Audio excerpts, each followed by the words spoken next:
TYT Sports, everybody. Rick Strom here with Robert Ecksel, editor-in-chief of Boxing.com. Robert, how are you? It's all good. How about yourself? I'm doing great. Last time we spoke, you predicted a victory for Wladimir Klitschko.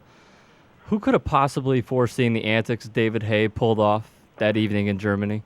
Well, I think some people had a sneaking suspicion that David Haye may have been all talk and no action.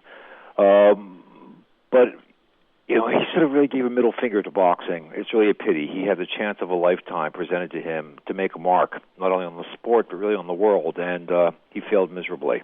And prior to the fight, he wasn't ready to come out. He stalled Wladimir, and during the fight, it seemed he didn't even care to compete. And post-fight, taking off his shoe to show off the cameras for his bad toe. Well, that was embarrassing. I mean, it's sort of an embarrassment of riches in a way.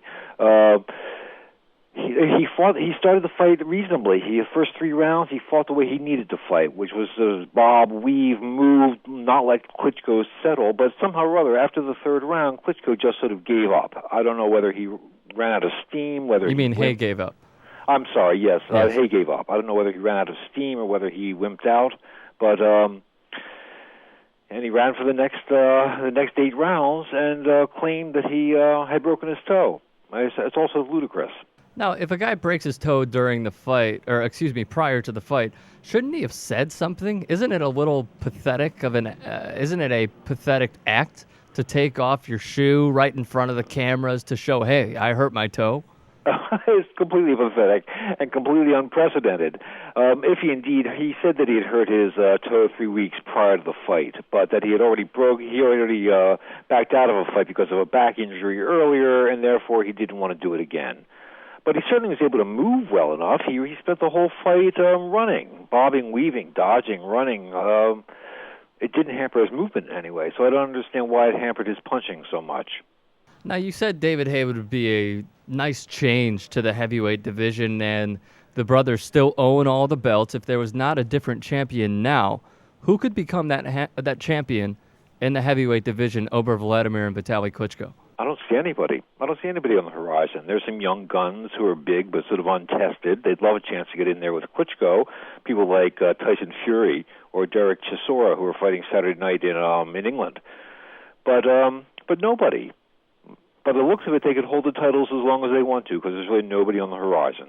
Let's move on to the smaller guys. This past week, Ricky Hatton decided to hang him up and retire. Hatton had possibly the most loyal following of any fighter we've seen. It seemed like his supporters could turn boxing matches into soccer stadiums with their cheers and his own personal band. What did the Hitman mean to boxing and to Manchester, England? Well, in Manchester, England, I mean, so they brought attention because he was a great champion. There's no question about it. He was a junior welterweight champion. He was a welterweight champion. Always fought his heart out. Never said die. Kamikaze style, coming right at you. Always moving forward. Hatton was an exceptional fighter. And an old school fighter in a way. I mean, somebody who only could move in one direction. Who was willing to take punches in order to land some punches of his own.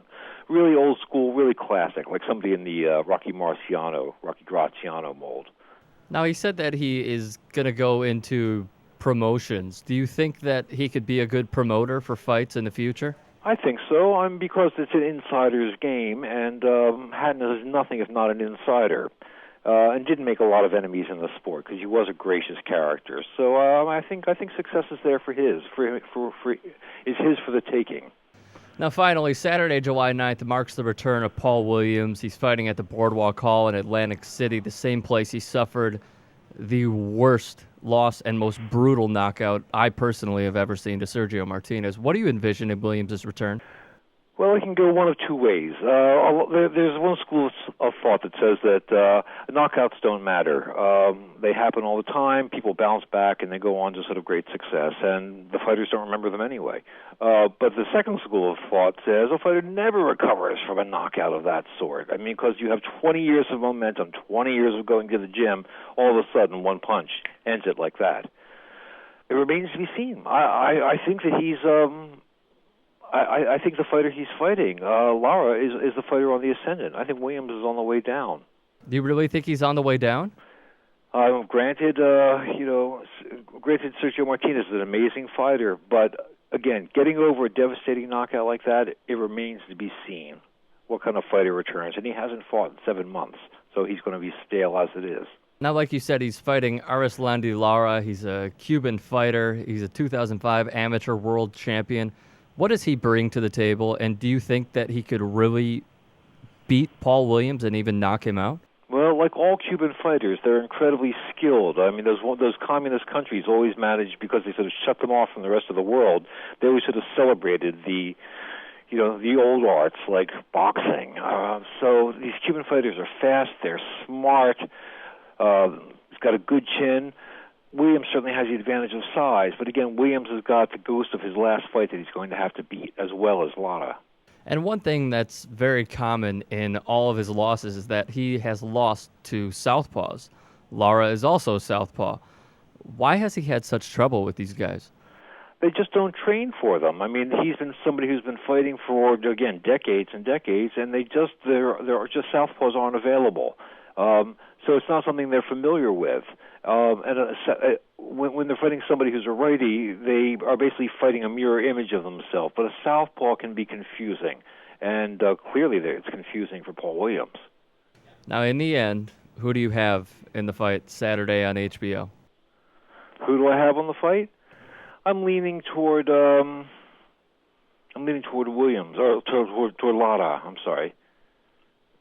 So you think Lara is gonna pull the upset on Paul Williams? I do. I think the last loss was so devastating, and the fact that he hasn't fought in 7 months means that I think he's vulnerable. Well, I truly hope you're wrong. I'm a huge Paul Williams fan. I guess we'll have to wait and see. Robert Ecksel, editor-in-chief of Boxing.com. Thank you very much for the time. Good talking to you.